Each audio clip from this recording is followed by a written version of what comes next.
የፍጥነት ንጉስ፣ የግማሽ ማሽንና የዘመናዊ እግር ኳስ አዱ ፒየር ኢምሪክ ኦባሚያንግ። የሱ ስም ሲጠራ በአእምሯችን ውስጥ የሚመጡ ቃላት ፍጥነት፣ ልዩና አደገኛነት ናቸው። በሜዳ ላይ በተከላካዮች ጀርባ የመሮጥ፣ የግብ ጠባቂዎችን የመፈተንና በድንገት የመምታት ተፈጥሯዊ ችሎታ አለው። በየክለቡ ብዙ ግቦች ያገባ የግማሽን ሆኖ ተመዝግቧል። ነገር ግን የኦባሚያንግን ማንነት በሜዳ ላይ ባለው ብቃት ብቻ ያበቃ። ከሜዳ ውጪ ያለው ህይወት እንደ እግር ኳስ ጨዋታ ሁሉ የሚያምርና የሚያነጋግር ነው። እሱ የቅንጦት ፋሽን፣ ከወትሮ ውጪ ያሉ የፀጉር አበጣጠርና ፈጣን መኪኖች አፍቃሪ ነው። ለዚህም ነው አንዳንድ ጊዜ ሾማን ተብሎ የሚጠራው። ሆኖም ከዚህ ሁሉ ብልጭልጭ ስር ለቤተሰቡ ትልቅ ዋጋ የሚሰጥና በትህትናው ለስራው የሚተጋ ሰው አለ። በዚህ ዝርዝር ቪዲዮ ውስጥ ከፈረንሳይ ላቫል ከተማ ወጥቶ በአውሮፓና በአፍሪካ እግር ኳስ ታላቅ ኮከብ ለመሆን እንዴት እንደቻለ በሰፊው እንመለከታለን። ጉዞ ውጣ ወረድ፣ ትግልና በድል የተሞላ ነው። በዝርዝር የኤሲ ሚላንን የብድር ዑደት፣ የቦሩሲያ ዶርትመንድ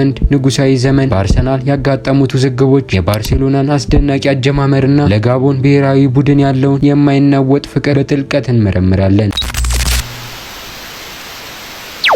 ፒየር ኢምሪክ ኢሚሊያኖ ፍራንሷ ኦባሚያንግ ሰኔ 18 1989 በፈረንሳይ ላቫ ተወለደ። የእግር ኳስ ተሰጥኦም የመጣው ከደም ነው። አባቱ ፒየር ፍራንሷ ኦባሚያንግ የጋቦን ብሔራዊ ቡድን የቀድሞ አምበልና በፈረንሳይና ጣሊያን ውስጥ ሙያዊ የእግር ኳስ ሕይወት ያሳለፈ የተከበረ ተከላካይ ነበር። ኦባሚያንግ ከሁለት ታላላቅ ወንድሞቹ ጋር አብሮ ያደገ ሲሆን ሁለቱም ፕሮፌሽናል እግር ኳስ ተጫዋቾች ነበሩ። ይህ በቤተሰብ ውስጥ የነበረው የእግር ኳስ ከባቢ አየር ኦባሚያንግን ገና በለጋ ዕድሜው ለስፖርቱ እንዲዘጋጅ አድርጓል። በልጅነቱ በአባቱ የሙያ እንቅስቃሴ ምክንያት በብዙ የፈረንሳይ ክለቦች የወጣት አካዳሚዎች ተዘዋውሯል። በ17 ዓመቱ ደግሞ የአባቱ ስራ በወቅቱ የኤሲ ሚላን ስካውት ባደረገው ተጽዕኖ ወደ ታላቁ ክለብ ኤሲ ሚላን የወጣቶች አካዳሚ የመቀላቀል እድል አገኘ። ይህ ከአፍሪካ የዘር ንግድ፣ ከፈረንሳይ አስተዳደግና ከጣሊያን ትምህርት ጋር የተደባለቀ የባህል ማንነት እንዲኖረው አድርጎታል። በሚላን የወጣትነት ቡድን ውስጥ የነበረውን ብቃት በቅጽበት ጎልቶ ታይቷል። በተለይም በ2007 በማሌዥያ በተካሄደ ክለቦች የወጣት ዋንጫ ላይ በ6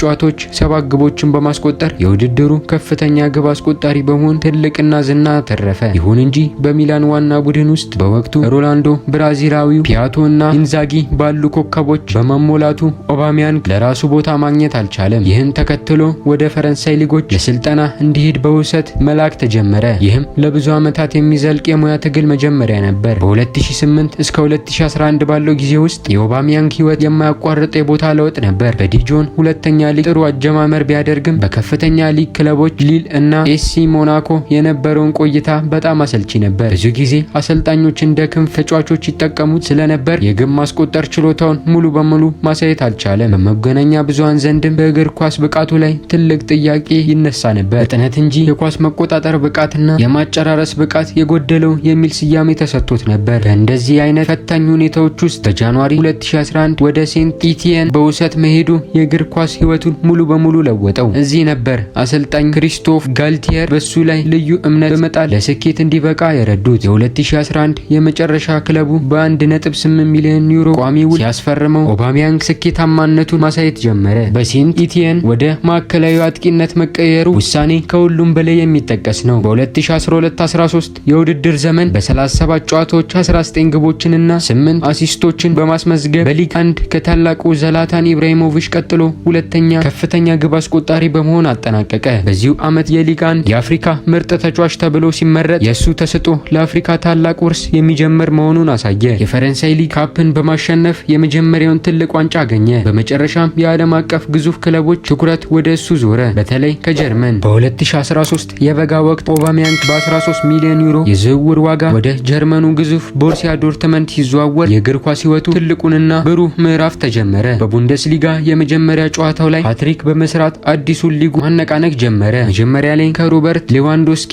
ጋር ተቀያይሮ ቢጫወትም ሌቫንዶስኪ ወደ ባየርን ሲሄድ የኦባሚያንግ ዘመን ተጀመረ። በዶርትመንድ የነበሩት 4 ዓመታት ተኩል የኦባሚያንግ የእግር ኳስ ብቃት ፍጹምነት ያገኘበት ነው። በ2016-17 የውድድር ዘመን 31 የሊግ ግቦችን ብቻውን አስቆጥሮ የቡንደስሊጋውን ከፍተኛ ግብ አስቆጣሪነት ሽልማት አሸነፈ። ይህ ስኬት በ1977 ወዲህ በቡንደስሊጋ ታሪክ ከፍተኛውን የግብ ቁጥር ያስቆጠረ አጥቂ አድርጎታል። አድርጎታል። በአጠቃላይ ለዶርትመንድ ባደረጋቸው 213 ጨዋታዎች 141 ግቦችን አስቆጥሯል። ኦባሚያንግ በዶርትመንድ በቆየበት ጊዜ በ2015 የአፍሪካ ምርጥ ተጫዋች ተብሎ ሲመረጥ ከአፍሪካ ውጪ ተወልደው ይህን ሽልማት ያገኘ ሁለተኛው ተጫዋች በመሆን ታሪክ ሰራ። ልዩ የግብ አከባበሮቹ እንደ ባትማንና ስፓይደርማን ጭምብል የመሰሉት ጨምሮ የእሱን የንግድ ምልክት ሆነዋል። የዶርትመንድ ቡድን ዋንጫ ድልም አብቅቷል። ሆኖም ከክለቡ አመራሮች ጋር በዲሲፕሊን ጉዳዮች በተፈጠረ ውዝግብ ሳቢያ ጥር 2018 ከክለቡ ለመልቀቅ ተገደደ። ጥር 2018 ኦባሚያንግ በዚያን ጊዜ ለአርሰናል ክብረ ወሰን በሆነው የዝውውር ዋጋ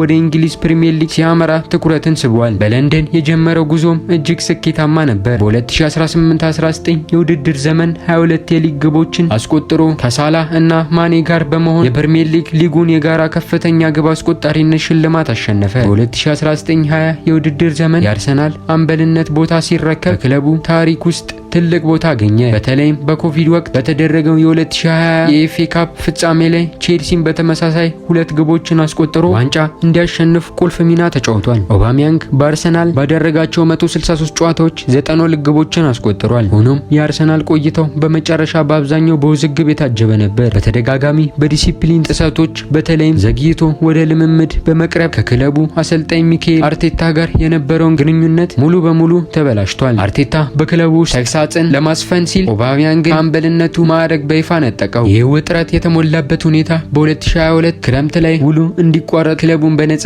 እንዲለቅ አደረገው። ይህም ለብዙዎች አስገራሚና አሳዛኝ ፍጻሜ ነበር። ከአርሰናል በድንገት ከተለየ በኋላ ጥር 2022 ላይ ወደ ስፔን ባርሴሎና ሲያመራ ብዙዎችን አስገርሟል። ባርሴሎና በወቅቱ የገንዘብ ችግርና የመንፈስ ጭንቀት ውስጥ በነበረችበት ወቅት ኦባሚያንግ መፍትሄ ሆኖ መጣ። የስፔኑ ቆይታውም ድንገተኛና አስደናቂ ፍንዳታ የነበረበት ነበር። በመጀመሪያዎቹ 8 ጨዋታዎች 9 ግቦችን በማስቆጠር ፍቱን መፍትሄ ሆነ። በተለይም ሪያል ማድሪድ 4-0 ባሸነፉበት ታሪካዊ ኤል ክላሲኮ ጨዋታ ላይ ያስቆጠራቸው 2 ግቦች የማይረሳ ትዝታ ጥለዋል። ይሁን እንጂ የባርሴሎና ቆይታው ከአጭር ጊዜ በላይ አልቆየም። ክለቡ የገንዘብ ችግር ለመፍታት ሲል ኦባሚያንግን በ2022 ወደ እንግሊዙ ክለብ ቼልሲ እንዲሄድ አደረገ። በቼልሲ የነበረው ጊዜ ከቀደም ክለቦቹ ጋር ሲነጻጸር ስኬታማ ባይሆንም የእግር ኳስ ጉዞ ግን በዛው ቀጠለ። በ2023 ወደ ፈረንሳይ ሊግ ተመልሶ ማርሴይን ሲቀላቀል እንደገና ተነቃቃ። ኦባሚያንግ ሁሉንም ቢሆን የግብ ማስቆጠር ችሎታውን እንዳልቀነሰ አሳይቷል። ይህ የሚያረጋግጠው በየትኛውም ክለብ ቢጫወት በየትኛውም ፈተና ውስጥ ቢያልፍ በእግር ኳስ ውስጥ የራሱን ፈርቀዳጅ ስም ያስመዘገበ ኮከብ መሆኑን ነው። ፒየር ኢምሪክ ኦባሚያንግ የእግር ኳስ ታሪክ ውስጥ የማይረሳ አሻራ ያሳረፈ ኮከብ ነው። የእሱ ታሪክ የጽናት የፍጥነትና